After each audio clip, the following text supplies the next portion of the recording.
With the release of the Rings of Power on Amazon, I thought it was time I dusted off some of my Lord of the Rings action figures and took a closer look. For anyone who's unfamiliar, between the years of 2001 and roughly 2003/2004, toy company ToyBiz held the rights to the Lord of the Rings license, and of course they were capitalising on the success of the Peter Jackson trilogy that came out in these years. And this was really good news for Lord of the Rings fans at the time, because at this point in time ToyBiz were at the end of their run. They would shortly go into administration and hand over to Hasbro just a few years later, but they were at their most fecund period. This is when they were at their most creative and producing some of their most fantastic figures ever, and one only needs to look at their Marvel Legends line to know that they were leading the way when it came to the 6-inch scale, and in fact the 12-inch scale wasn't half bad either. And just like with the Marvel Legends, for Lord of the Rings they released action figures in two scales, the 6-inch and this 12-inch line, and I have to say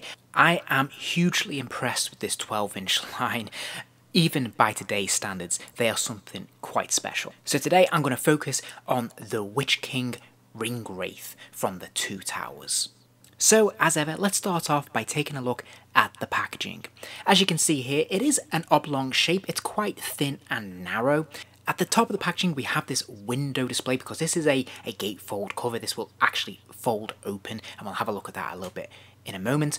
But we can see that obviously we have the one ring there, and we have this cutout so we can see the face of the figure within the packaging, which is a really nice stylistic choice. I think this looks really attractive. In the bottom right hand corner we have an image of the character it's based on, of course the Witch King here. To me this looks a little bit clunky, a little bit like just shoehorned in. There's nothing wrong with it. I do like that they've used a photo reference of the character. It's pretty cool, but it does seem a little bit unnecessary really, and it just looks a little bit clunky given that the reverse image in the background there, sort of greyed out, is the obviously the famous Middle Earth map, which is very nicely done. The image of the map wraps all the way around this packaging. If we look at this side panel here, we can see there's another, in my opinion, slightly clunky effort to insert a couple of images from the film. We have Saruman and we have Frodo and Sam here, and I think in a way it would have been better if we'd actually had that front central image that we have of the Ring Wraith here on this side panel instead. This would have been more appropriate. It would have been a lot more attractive when you were stacking these figures up on the shelf. If we put them in a row, this would have looked really quite fun. As it is, they're all pretty uniform, and it just looks a little bit clunky to me, just having a couple of random characters put on the side of this particular packaging. On the reverse of the packaging we have some bio about the character, about the film, which is pretty nicely done. Again, we have that stock image of the character, which for my money is perfectly appropriate here. I think this is a nice place to put this image. It just would have been nice to have had this on the side panel as well, and maybe not on the front of the packaging, but hey. At the top here, I do like this. This is definitely bespoke. This is to this particular film, The Two Towers, because we can see the silhouette at the top of the packaging here. We can see Frodo and Sam and Gollum leading the way. So I think this is a really nice touch. Definitely gives it a little bit more identity, being specifically from The Two Towers. And then finally, if we open up that gatefold cover, we can see that folding flap there. We can see that we have on the right hand side the window display showing off this particular figure in all his glory there, which looks pretty cool, I have to say. And on the left hand side we have the one ring again with that cutout, and then we have some information about this particular character, which is very welcome. I think this is a really nice touch. This looks really presentable, quite professional, and it still looks good after all these years, and it's perfect for display.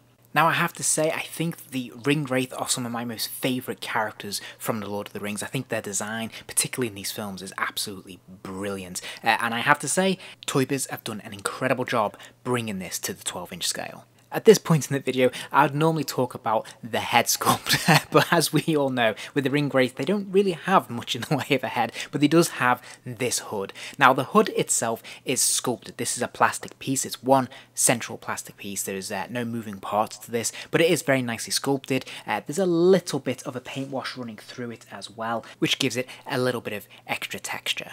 I think this was a pretty pragmatic, practical solution to trying to make sure that the head, it could be headless, but maintain its shape and form. And I think it works pretty well. The only minor criticism I have is that at the back of the hood there, we can see there is a peg which holds it in place, and it's a little bit distracting. The rest of this figure has a fabric costume, and the tailoring is pretty spectacular. There are multiple layers and there are different materials used for each layer. The outer cloak is made of a sort of starched cotton, so it's a little bit harder and stiffer than the double underneath, which is a much softer kind of cotton, which is again very nicely tailored. It's got all rips in all the right places and it's got an awful lot of character. We look at little details like the fabric belt, which again has a completely different feel. It feels like it's got a rough sort of rope quality to it, which is brilliant. And as we saw with the Gandalf figure, it even has a working metal buckle. And ToyBiz have gone the extra mile because at certain places on this costume, whether it's on the long sleeves or around the base of the cloak, we can see they've actually added a soil muddied effect. They have painted part of this costume with a brown sort of paint, which has made it hard and stiff, so it feels like it's dried mud, and it looks really, really effective. This is a lovely little extra detail that's going above and beyond, and is a perfect example of how ToyBiz were really pushing the boat out creatively at this time. Each hand is uniquely moulded. Of course, it is a gauntlet of a ring wraith, which looks pretty cool, nicely sculpted, very nicely painted. We can see there's silver paint washes running over this to make it look like it's metal, like it's seen some action, it's seen some battle, seen some scratches and scrapes, which is really cool. One is a closed hand that can hold his sword, the other hand is a sort of open, grasping, menacing hand, which is very cool. If we roll up the sleeve, underneath we can see there's actually armour as well. This is a hard, solid plastic piece, but it goes over the actual base arm, which is brilliant. Again, beautifully sculpted and very nicely painted as well.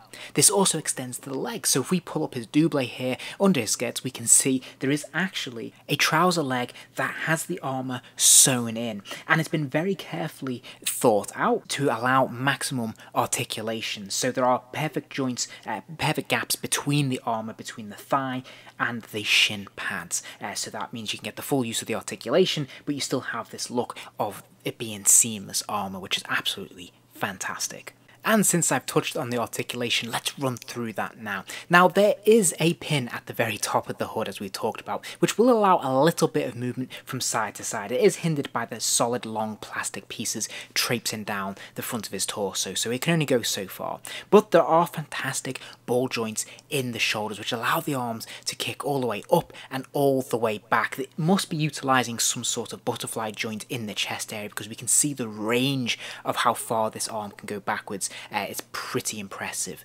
So the fantastic range of motion here. Now, there is of course a single joint at the elbow, allowing that arm to bend to roughly 90 degrees, which is then complemented with a swivel at the wrist, which will allow the wrist to rotate a full 360 degrees, but there is no hinge. However, in the torso, there are 2 points of articulation. One in the waist, where there is a ball joint that will allow the figure to turn from side to side, lean left and right, and even bend forwards and backwards. And then there is also an upper ab crunch as well, which will allow this figure again to sort of rotate from side to side. So there's 2 points of articulation here to allow maximum movement, which is brilliant. He does have hinged hips, so his legs do kick out to the side. They, of course, also kick forwards and backwards, although it's pretty difficult to see under his skirts, but trust me, it can do it, which is great. He has another single joint at the knee, allowing that lower leg to bend to roughly 90 degrees. And then finally, there is a hinge at the ankle, allowing that foot to bend forwards and backwards. He also comes with a couple of extra pieces as well. He has his short sword and his longsword, both of which come in their own scabbard, and these also have hooks which will allow them to hang on his belt. Now, the sword of course comes out of the scabbard, and I have to say both pieces are very nicely sculpted and they're quite nicely painted as well. We can see obviously lots of different shades and colouring here, again giving that lived in texture, that feel as if this is real metal that has been used and seen a few battles, and yet surprisingly they're very, very lightweight, almost too light, where they feel quite hollow and very, very plastic like, but they look absolutely fantastic. I think these are both fantastic pieces, and I think it's great that ToyBiz gave us both swords, both lengths. I think it's really, really cool. My only criticism of them here is that maybe when they hook onto his belt, they look a little bit out of scale. This looks a little bit clunky to my eyes. It doesn't look quite accurate. It should be fractionally smaller, but maybe that's just me. But hey, all in all, I think this is really, really nice, and you don't have to have them on the belt there. Certainly when they're in hand, they look absolutely brilliant. So all in all then, I have to say I absolutely love this figure. I already loved the Gandalf. If you saw that previous video, you'll know I had nothing but good things to say about it, and they've done the same great work here with this Ring Wraith, which is fantastic news for fans like myself who really, really love the look and style of the Ring Wraith. I think they're absolutely brilliant, and yeah, I'm really impressed with the extra little touches, the extra mile that they've gone to make this figure. If we think about the multiple layers in this costume, the armour that they've created underneath that costume, which for the most part isn't going to be visible or on display, but they've gone that extra mile and added it there. And again, it's very nicely painted and textured, and I just think it works really, really well. They've thought through the articulation and being able to pose this in multiple different poses, and just giving us that flexibility there, but not compromising on the detailing. So I have to say, I think this is wonderful. I think it's incredible when we think about these figures and when they were produced, obviously back in 2002 for this particular figure. This is absolute tremendous work on ToyBiz's part, and this is why they were so ahead of the game at this point in time. It's just a real mark of quality and a real surprise. Even all these years later, good 20 years later, this figure still stands up remarkably well. If you enjoyed this video, please do give it a like, and remember to subscribe as there'll be plenty more videos soon.